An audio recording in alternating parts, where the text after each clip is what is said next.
como vive um espírito de luz.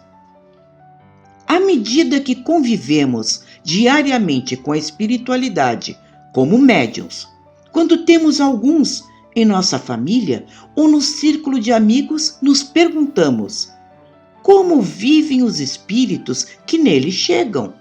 O que eles fazem quando não estão em nossas sessões? Para onde vão? Onde moram?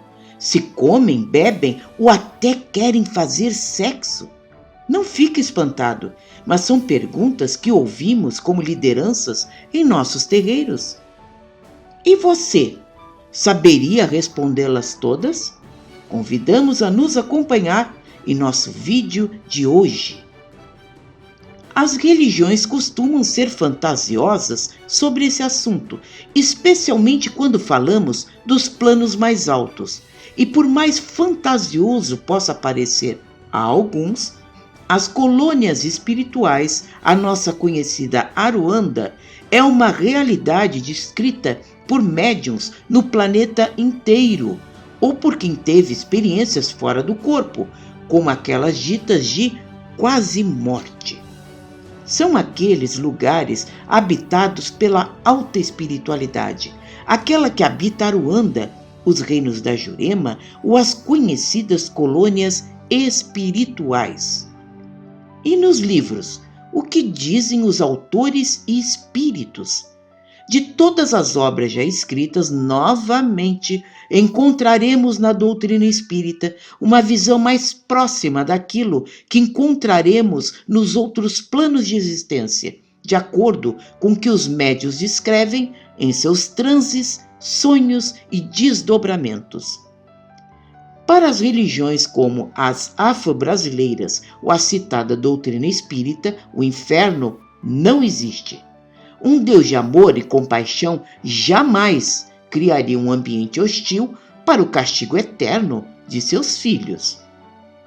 Para os africanos, quando a alma desencarna e ela ainda não tem luz, vai para as regiões purgatoriais, que são temporárias, ditas umbral, ou como chamavam os africanos, os Ona, Boruco, os maus caminhos.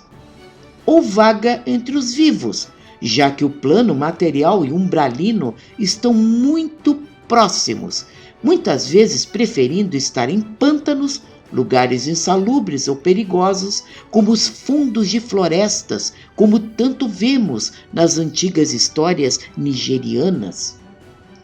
Mas para aqueles que já tivessem luz, com elevados valores morais e esclarecimento, iriam para o Orum, que era o mundo espiritual, sobrenatural, de 9 planos diferentes, o mundo dos mortos e deuses. Nas obras espíritas, além de Kardec, quem melhor explicou isso e foi copiado e repetido inumeráveis vezes foi o espírito André Luiz, na psicografia ímpar de Chico Xavier.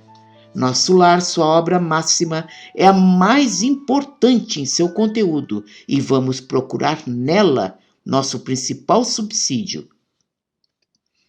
Diferentemente da doutrina católica, que desenha um céu ou um paraíso em bem-aventurança, mas com poucas atividades práticas, os planos espirituais superiores pulsam de trabalho e tarefas indicadas pelos planos maiores, com comandos vindos diretamente do Altíssimo. Nesses lugares, todos se aplicam em seus trabalhos, em seus estudos, em seu aprimoramento. Nesses lugares, lá será escola, hospital e paragem temporária, onde os espíritos se preparam para reencarnar na Terra. Tudo é muito organizado, disciplinado, porque todos compreendem ali por que trabalham e qual será o resultado das tarefas quando bem feitas. Geralmente, quando recém-desencarnado, um espírito ainda contém um alto teor de energias materiais em seus perispíritos, estando ainda muito saturado, e naturalmente por isso, sentindo reações como frio, calor, fome, sono e todas as configurações biológicas de um corpo comum, inclusive alguns, quando menos esclarecidos, ainda necessitando de sexo ou apegados a antigos vícios que deixaram quando perderam o corpo físico. Aliás, como tanto o budismo nos ensina, a pior coisa que poderemos ter é o apego, que muitos confundem com amor. O apego nos gruda no plano material como um imã e nos atira a dor da separação quando morremos. Ficamos assim apegados às coisas, animais, pessoas, como se fossem posses nossas. E lembremos, o amor sempre liberta, o apego nos aprisiona.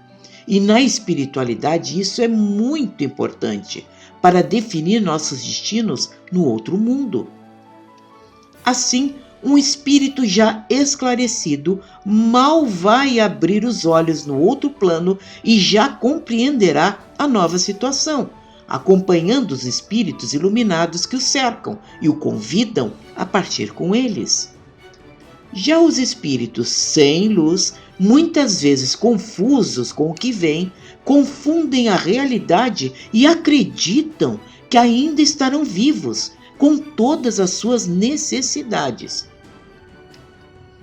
André Luiz nos fala que esses lugares transitórios que chamamos Aruanda ou colônia espiritual procuram ter muitas semelhanças ao mundo físico para que todos se acostumem ali, especialmente quem a recém desencarnou.